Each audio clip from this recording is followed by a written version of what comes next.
Mesdames, Messieurs, chers membres du personnel du Centre hospitalier national d'enfants Albert Royer,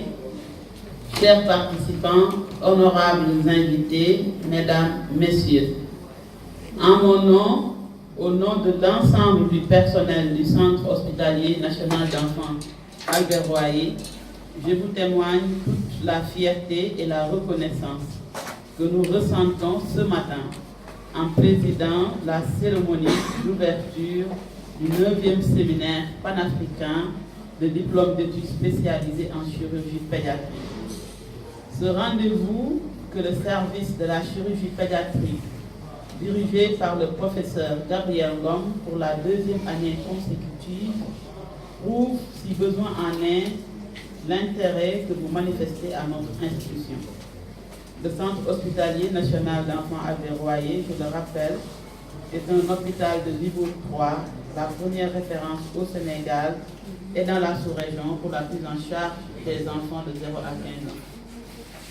Mesdames, Messieurs, vous avez pu le constater, le Centre hospitalier national d'enfants Albert Royer est en plein chantier. Les constructions des bâtiments de la radiologie, du laboratoire de la néonatologie, avec en perspective un pôle mère-enfant, du pavillon des urgences, les bâtiments de la maintenance et de la vianderie, le service d'accueil des urgences en face, dont la phase 1 sera livrée sous peu,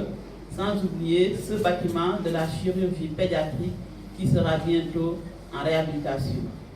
Tous ces chantiers d'une valeur globale estimée à plus de 3 milliards de francs CFA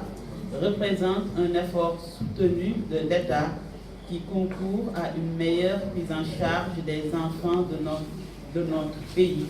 et de ceux de la sous-région pour un capital humain de qualité sobre de l'émergence du Sénégal et de l'Afrique en général.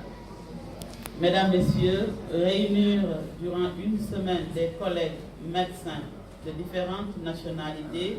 pour renforcer leurs capacités dans les domaines de la traumatologie osseuse et viscérale à travers la télémédecine vient à point nommé. Cette année, échanger de façon théorique et pratique, entre autres,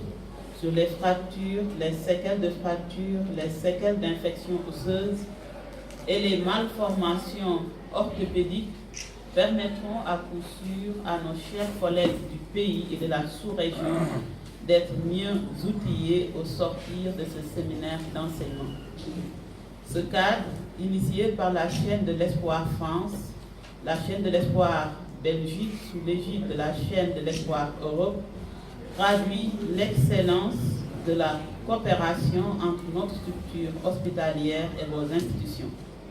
En février dernier, une mission ORL de la chaîne de l'Espoir du Luxembourg